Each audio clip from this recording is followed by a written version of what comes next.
नमस्कार, PS news पर आप सभी लोगों का स्वागत है।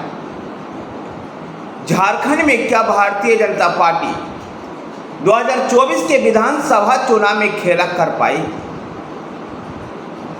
या फिर 2019 जैसा ही चुनाव परिणाम आएगा जब भारतीय जनता पार्टी सत्ता से दूर रहेगी?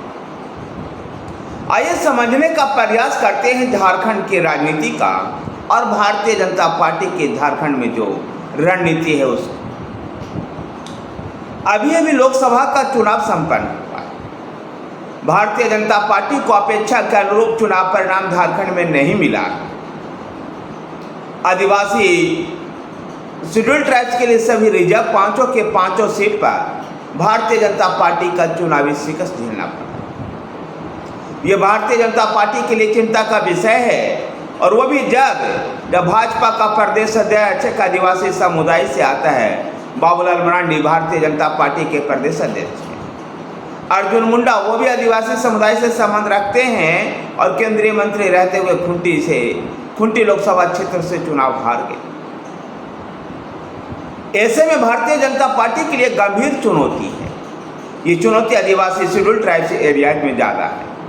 यद्यपि भारतीय जनता पार्टी ने अपनी चुनावी तैयारियों को दुरुस्त रखने के लिए, चुनावी रणनीति को दुरुस्त करने के लिए भारतीय जनता पार्टी ने अपने भरोसेमंद सिपाहियों को झारखंड में तैनात किया है। झारखंड में जिन चुनाव प्रभारियों की नियुक्ति की गई है उसमें मध्य प्रदेश में 15 साल से अधिक समय तक लगातार मुख्यमंत्री रहे शिवराज सिंह चौहान जो केंद्रीय मंत्री भी हैं, केंद्रीय कृषि मंत्री भी हैं, शिवराज सिंह चौहान को चुनाव प्रभारी बनाया गया है। तो उनके सहयोगी के रूप में भारतीय जनता पार्टी ने तेज तरार और नेता असम के मुख्यमंत्री हेमंत बिस्वा शर्मा को लगाया है। शिवराज सिंह चौहान की जहां अपनी एक रणनीति रही है और संगठन में उनकी एक अपनी अलग पकड़ रही है, यद्यपि केंद्रीय स्तर पर आकर पहली बार वो काम कर रहे हैं। शिवराज सिंह चौहान जो मध्य प्रदेश में मामा के नाम से जाने जाते हैं, अब झारखंड में चुनावी रणनीतियां बनाएंगे। तो हेमंत बिस्वा शर्मा का भी आभा मंडल काफ़ी बड़ा है और हेमंत बिस्वा शर्मा को भी झारखंड में लगाया गया है। भारतीय जनता पार्टी आदिवासी बहुल क्षेत्रों में इसका भी फायदा उठाने का प्रयास करेगी कि भारतीय जनता पार्टी का दो मुख्यमंत्री आदिवासी समुदाय से आता है। छत्तीसगढ़ के विष्णुदेव साय और उड़ीसा के मोहन चरण मांझी ऐसे मुख्यमंत्री हैं जो आदिवासी समुदाय से संबंध रखते हैं। ऐसे में आदिवासियों को लुभाने का प्रयास करेगी, लेकिन भारतीय जनता पार्टी को अपने आदिवासी बहुल क्षेत्रों पर ध्यान देना होगा। जहां झारखंड में भारतीय जनता पार्टी में कुछ विवाद भी है, आपसी तकरार भी है, और इसका चुनाव परिणाम में भी, इसका लोकसभा के चुनाव में भी इसका असर दिखा। विशेषकर दुमका लोकसभा क्षेत्र जो भारतीय जनता पार्टी के कब्जे में थी।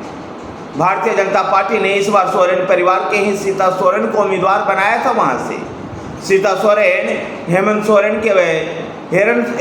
के भाभी हैं, और सीता सोरेन के पति दुर्गा सोरेन भी झारखंड मुक्ति मोर्चा के संस्थापक सदस्यों में से रहे थे। सीता सोरेन भी दुमका लोकसभा क्षेत्र से चुनाव हार गई और उन्होंने इसके लेकर के पार्टी के अंदर भीतरघात का आरोप लगाया। तो उधर देवघर के विधायक नारायण दास भी पार्टी से नाराज चल रहे हैं, और उनकी नाराजगी गोंडा के सांसद निशिकांत दुबे को लेकर के। निशिकांत दुबे और नारायण दास के बीच में ऐसे अनबन चल रही है कि इनका झगड़ा पुलिस के दरवाजे तक भी, थाने तक भी पहुंच चुका। ऐसे में पार्टी को आपसी विवाद से बचना होगा, अंतरकलह से बचना होगा और एकजुट होकर के प्रयास करना होगा। झारखंड में जो पिछले 5 साल पहले जो भारतीय जनता पार्टी के हाथों से सत्ता चली गई थी, उसको हासिल करना होगा।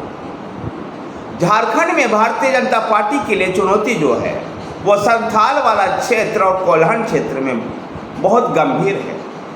संथाल लोकसभा क्षेत्र, संथाल प्रमंडल के अंतर्गत 18 विधानसभा क्षेत्र आते हैं, जिसमें मात्र 3 सीटों पर भाजपा का कब्जा है।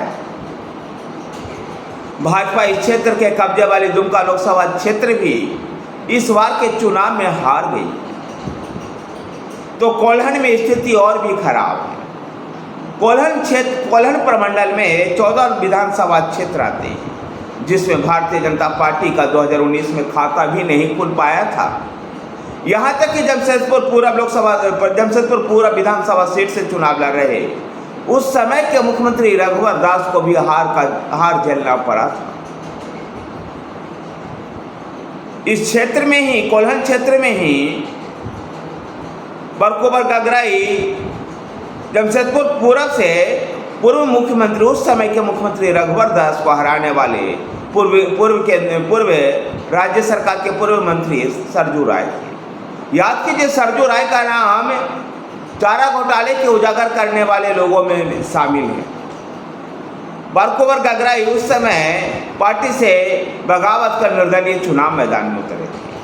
पार्टी से अभी वो निलंबित हैं, तो इस क्षेत्र में भारतीय जनता पार्टी के लिए चुनाव अभियान संचालित कर चुके अमरप्रीत काले भी पार्टी से निलंबित हैं।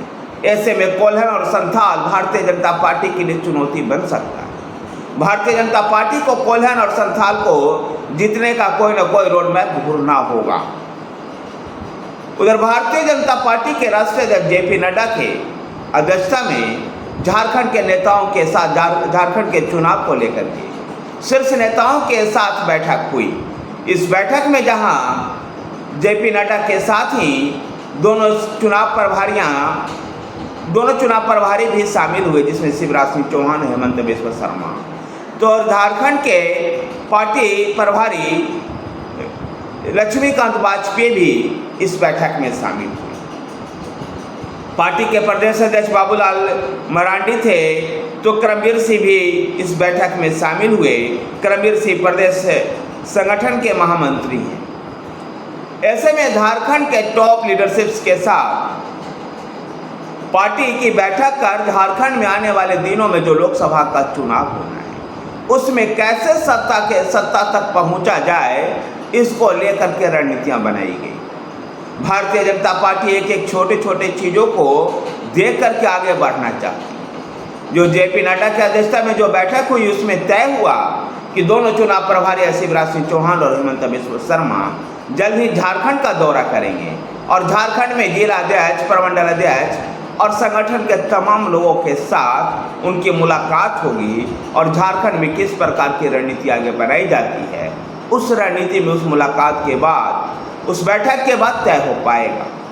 कह सकते हैं कि भारतीय जनता पार्टी झारखंड जीतने के लिए एड़ी चोटी का जोर लगा रही है। यद्यपि लोकसभा चुनाव में भारतीय जनता पार्टी की जीत हुई है, अभी भी कई विधानसभा क्षेत्रों में उसकी बढ़त है, लेकिन लोकसभा का चुनाव का मुद्दा अलग होता है और विधानसभा के चुनाव में वोटिंग पैटर्न चेंज हो जाता है।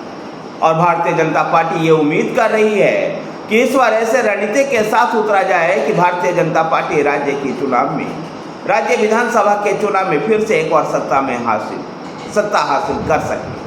धन्यवाद साथियों, वीडियो को लाइक कीजिए, शेयर कीजिए। हमारे साथ बने रहने के लिए हमारे चैनल PS न्यूज़ को सब्सक्राइब कीजिए। धन्यवाद।